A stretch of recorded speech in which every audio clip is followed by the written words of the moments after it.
Virgo, I'll be doing a 3-card tarot reading, and the cards aren't in any particular order. And then I'll be doing a combination reading of the cards and the astrology dice. Now the 3 12-sided dice represent the zodiac signs, the planets and lunar nodes, and the houses. The cards you received this week are the Page of Swords, the King of Wands, and the Four of Pentacles. I don't know how many times you've received the Four of Pentacles, but I hope you've noticed that maybe you're hanging on to things that are not serving you any longer.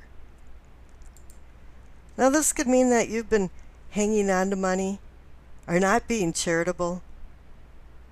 But I'm really feeling like you're just hanging on to things, you're being a Klingon, and you're forestalling change.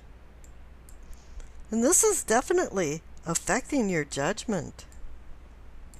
A lot of times we just hang on to things because it gives us a comfort zone. And this can be just about anything. It can be belongings, property, people. And I think at this point, since I've seen this card so many times, you're kind of hiding from yourself. You're hiding from making a decision. You're hiding from change. Pentacles are not solely about money and finances, but it's also about health and well-being. And maybe your need to hang on to things is affecting your health and well-being. So maybe it's time to set yourself free from a few things here.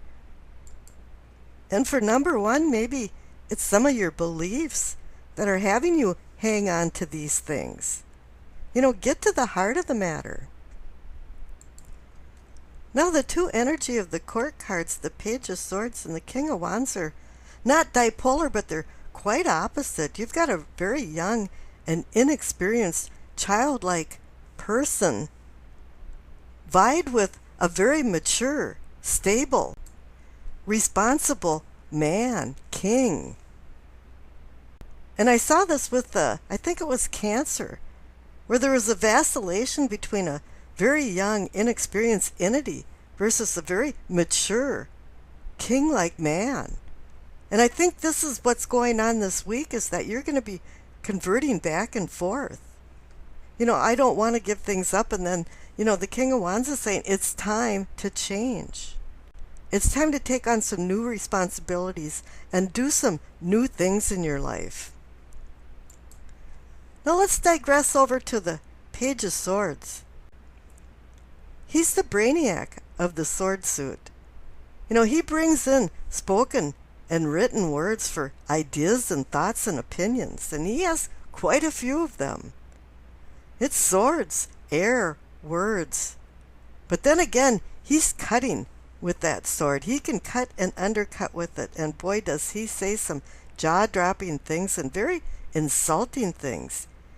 He's the kind of guy that you just don't want as a neighbor or a co-worker. And then again, he's the one that is over by the water fountain talking to everybody and getting dirt on everybody so that he can talk rumors and crap about people. And if this is you, stop it. And if this is someone else, it's time to avoid them. And the King of Wands is a very mature, inspirational, creative energy that brings in ambition and inner strength to get the job done. And he's just the guy to get rid of the Four of Pentacles. Here, you know, here's your suitcase and get the heck out of here. He wants you to start thinking out of the box, utilizing your mind. He is the epitome of fire energy, and he can play with fire now and not get burnt.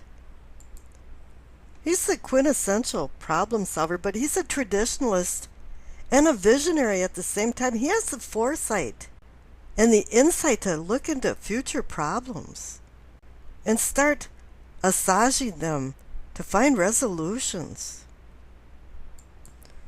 The King of Wands is going to give you the determination and the ambition to change things in your life.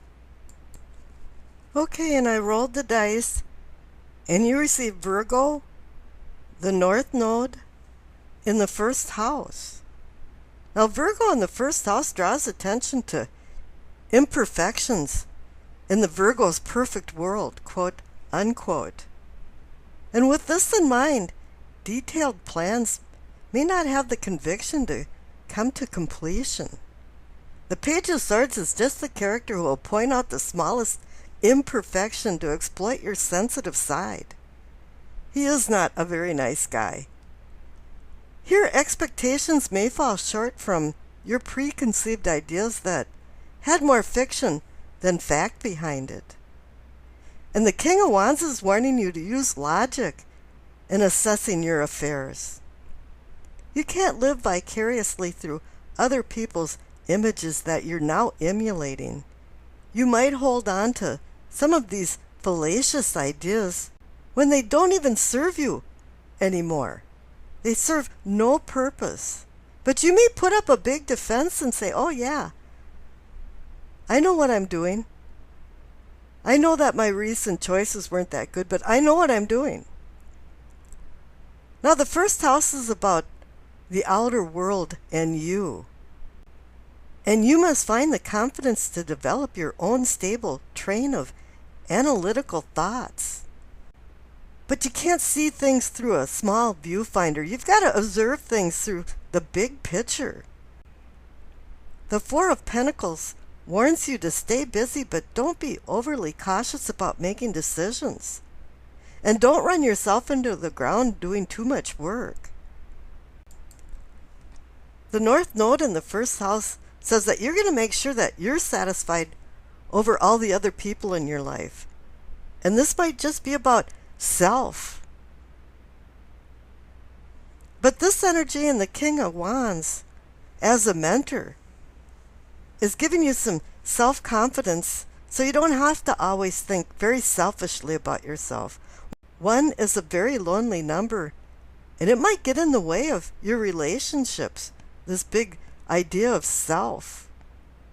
You know, you want to stay and leave at the same time in some relationship that you're having. And the commitment is only on a daily basis. Holding down the fort of the me is your comfort zone, and the we has one foot on a banana peel and the other one out the door. Whatever it is that's going on this week, it's really time to resolve what's going on with this Four of Pentacles. Are you hanging on to something that's not serving you any longer? That's not advantageous to your life? Maybe it's time to review it in the eyes of the King of Wands instead of through the eyes of the Page of Swords. And I wish you acceptance, peace, and happiness.